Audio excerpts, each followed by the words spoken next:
Over 2/3 of the world's surface is covered by water. Despite their enormous size, even the vast oceans have not escaped the ravages of man. The thoughtless dumping of garbage at sea has had an enormous impact on the environment. Each year, abandoned fishing nets kill tens of thousands of seals. Countless seabirds die from eating man-made materials thrown over the side of ships. And every tide brings a new deposit of marine-generated waste onto our beaches. Plastic bottles, empty drinks cans, discarded syringes, medicines, dunnage, and even pyrotechnics like these distress flares are washed ashore.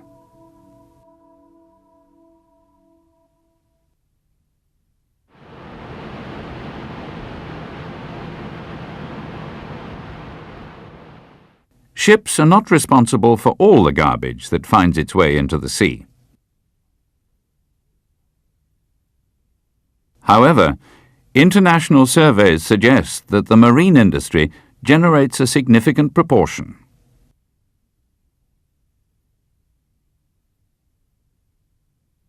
For instance, the International Chamber of Shipping has calculated that each seafarer creates about 4 kilograms of garbage each day, of which most is domestic refuse. Number 2828. Of course, an individual ship produces even more waste. The Centre for Marine Conservation has worked out that an average cargo vessel produces some 80 tons of garbage each year. Given the size of the ocean, these amounts may seem trivial, but multiply them by all the ships, their crews and passengers, and the quantities become extremely large. In fact, the enormous volume of garbage discharged at sea was getting out of control. Consequently, the signatory nations of the International Maritime Organization resolved to adopt stringent amendments to MARPOL 73/78. The objective was to categorize what could and could not be discharged at sea. Significantly, they added a new regulation to Annex 5. Effective from the 1st of July 1997 for new ships, and from the 1st of July 1998 for all other vessels, this compels ships of 400 tons and above, and all vessels certified to carry 15 persons or more, to implement a planned garbage management system and maintain a garbage record book. As an important part of the ship's safety management system, this must provide specific written procedures for collecting, storing, processing and disposing of waste.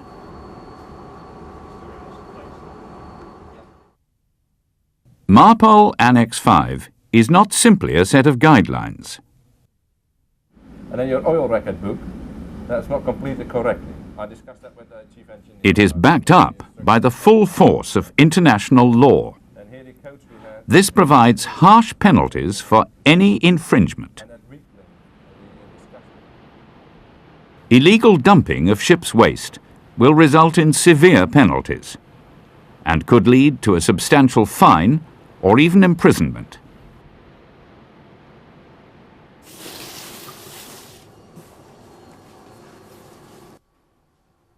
The first priority of an effective garbage plan is to cut down on ship-generated waste.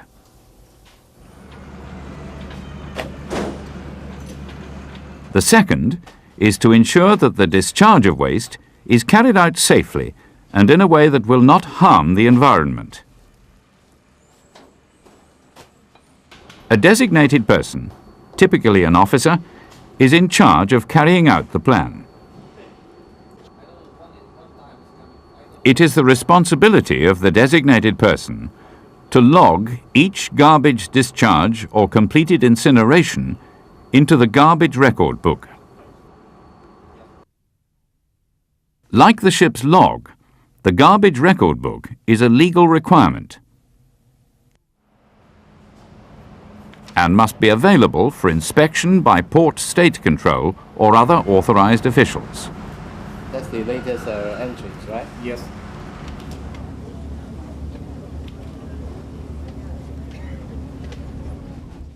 There are several types of garbage, and each one requires different treatment. Food wastes include any spoiled or unspoiled fruits, meat products, vegetables, or other food scraps originating from the galley and the dining areas.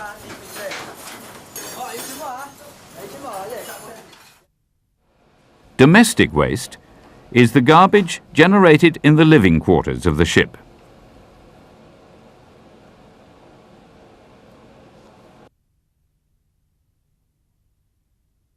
A plastic is defined as any object that contains polymers.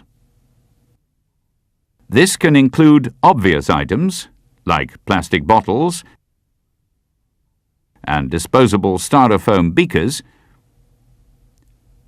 but there are many other products that contain plastic. For instance, a thin plastic coating is often applied to milk and fruit juice cartons. Some ropes, paints, and electrical components can also contain plastic polymers. Cargo-associated waste covers all materials that have become wastes through use on board a ship for cargo stowage and handling. Typical examples are dunnage, shoring, pallets, lining and packing materials, plywood, cardboard, and steel strapping. Maintenance waste is the materials collected in the engine department and the deck department while maintaining and operating the vessel. These might include soot, machinery deposits, scraped paint, deck sweepings, scrap metal, oily and chemical wastes, and rags. Oily rags are rags that have been saturated with oil.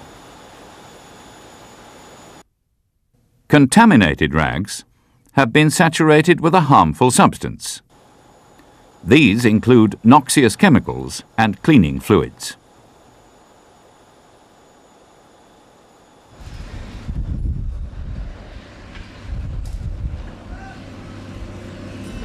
For shore-based disposal, these wastes can be broadly categorized as either biodegradable or as persistent. Biodegradable waste is any garbage that will break down naturally without leaving a dangerous residue that will pollute the environment. Persistent waste is garbage requiring additional processing or special treatment. This includes items such as plastic bottles and glass. The disposal of plastics at sea is strictly prohibited. Although in certain circumstances biodegradable garbage can be dumped at sea, Annex 5 recommends that the preferred means of disposal should be at a port reception facility.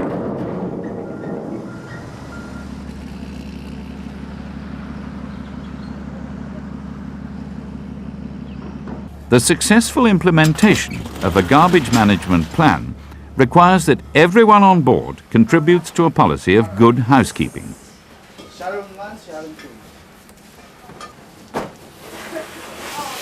You should aim to reduce the amount of waste. Stores should have the minimum packaging, and that should be recyclable.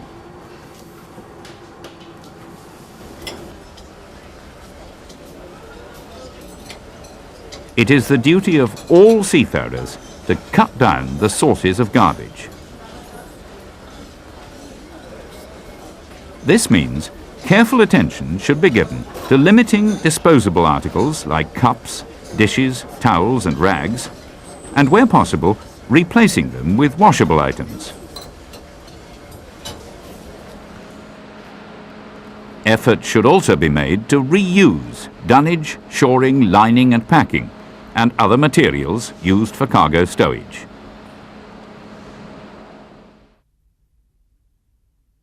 The procedures for handling and storing garbage will depend on the nature and size of the vessel.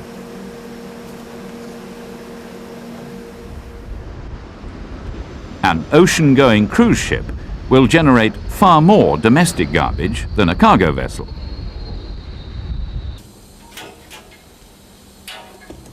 However, a passenger vessel is usually equipped with shipboard garbage processing equipment. And purpose-built garbage storage space.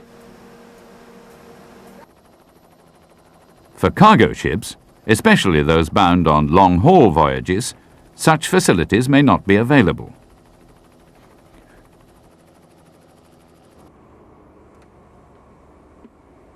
A well-designed garbage management plan must separate waste handling into distinct phases: collection, processing, storage, and disposal.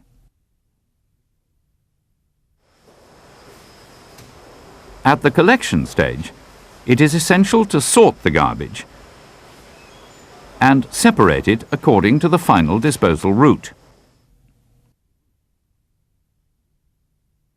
Plastics and plastics mixed with non-plastic garbage, which must always be delivered to a port reception facility. Food wastes, that in general have the least impact on marine life. And finally, other garbage, like wood and paper, that is not harmful to the environment.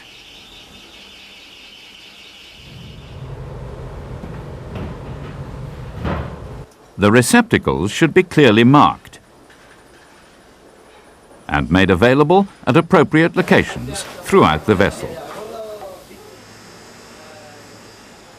Where possible, provide the opportunity to recycle used materials.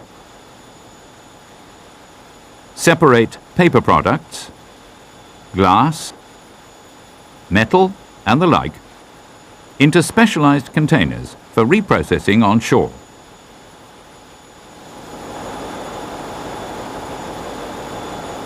Some waste requires specialized handling. Treat medical waste, including sharps, scalpels and needles, with special care. Unprotected, contaminated sharps could injure personnel if thoughtlessly mixed with other wastes. Because all medical wastes are potentially infectious, their storage and disposal should follow the procedures laid down by the ship's owner.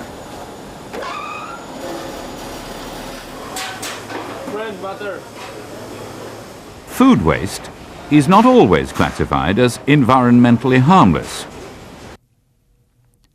Some countries impose specific restrictions on foodstuffs, especially if there is a danger that it might carry pests or diseases. The regulations may demand the incineration or sterilization of the waste. Keep this garbage separate from other wastes so that it can be processed according to the laws of the receiving country. And even here, countries like the USA insist that this waste be delivered in biodegradable sacks. Although oily and contaminated rags are loosely grouped under other garbage, They are subject to special conditions laid out elsewhere in MARPOL. Waste rags must either be incinerated or kept on board until discharged to a port reception facility.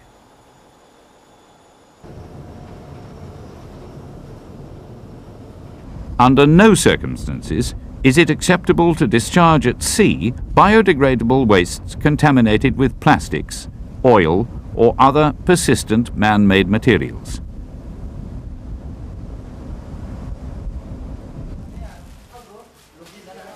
That means you cannot even discharge food waste wrapped in plastic sacks into the ocean.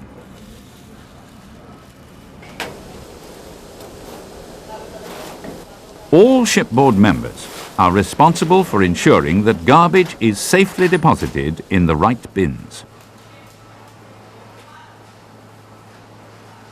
Failure to do so will compromise the garbage management plan. This could result in a breach of the MARPOL regulations and an ISM violation. Not only is this a disciplinary offence, it may lead to a substantial fine for the ship owners.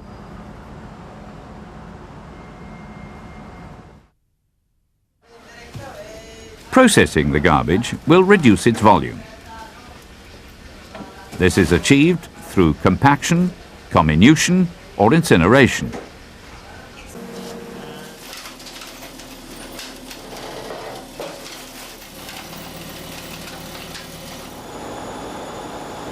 A compactor compresses the waste into a dense block of material. Once processed, the garbage takes up less storage space and is easier to handle. A comminutor grinds food and other waste into small particles no more than 25 millimeters in diameter.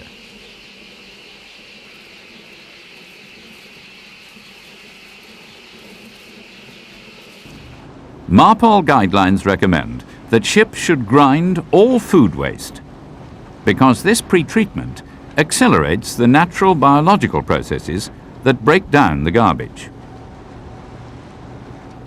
Grinding is always recommended, even when a vessel is more than 12 miles from the nearest land.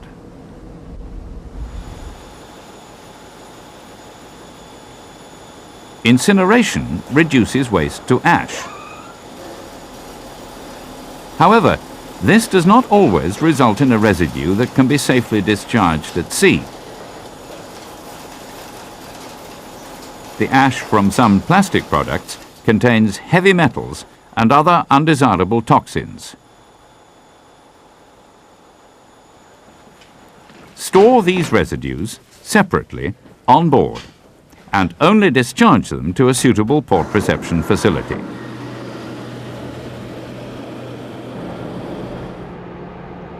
Due to the potential for atmospheric pollution, most countries place strict controls on the operation of incinerators in port, and many ban their use altogether when docked.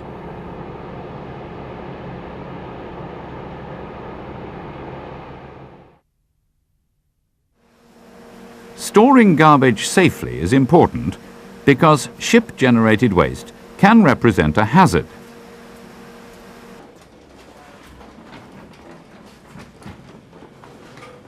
It is not acceptable to store waste in passageways where it might block escape routes and create a health risk.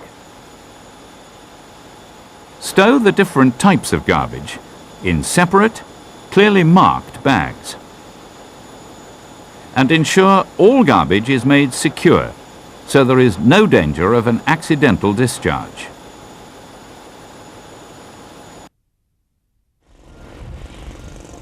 It is recommended to discharge as much of the ship's waste as possible to a port reception facility. However, this is not always possible. In these instances, some garbage may have to be disposed of at sea. Even then, very strict regulations control what type of garbage can be discharged at sea. As an absolute rule, ships are not allowed to dispose of any plastics.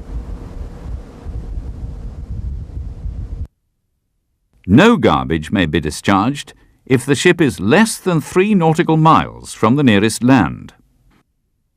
At 3 nautical miles or more, food wastes and other permitted garbage can be discharged at sea if they have passed through a comminutor and the ground garbage particles are less than 25 millimetres in diameter.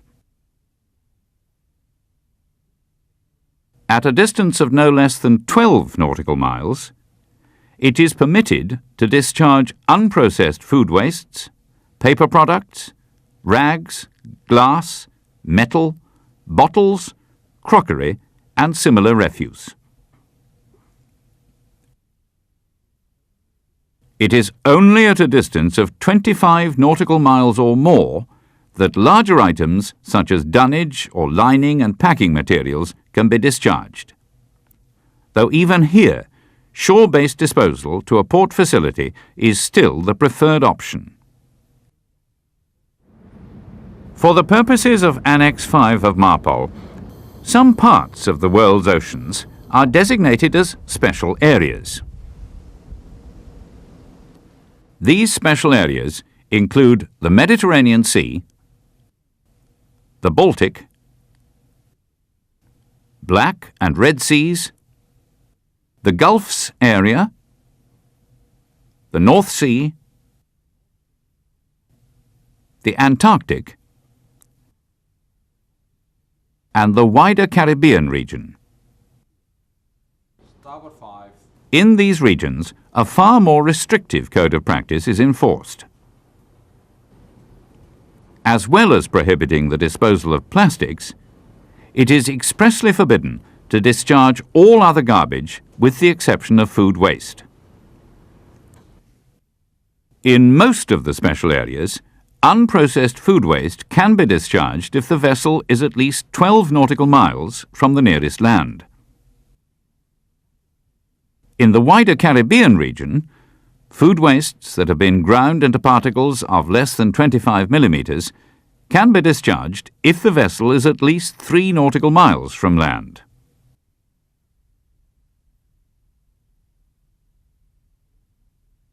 The Antarctic is an exception.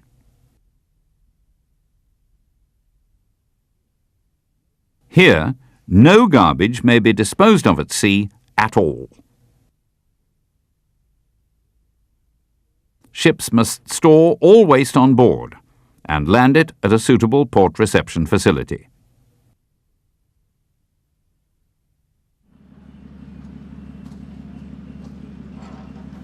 Whenever garbage is discharged, it must be recorded in the garbage record book.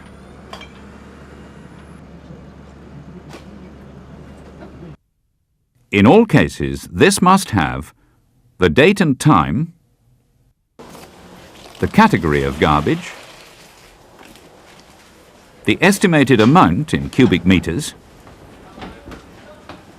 and the signature of the officer in charge of the operation. If the discharge is to a port facility, then that information must be included. Alternatively, if the disposal takes place at sea, the latitude and longitude of the ship must be noted in the record book.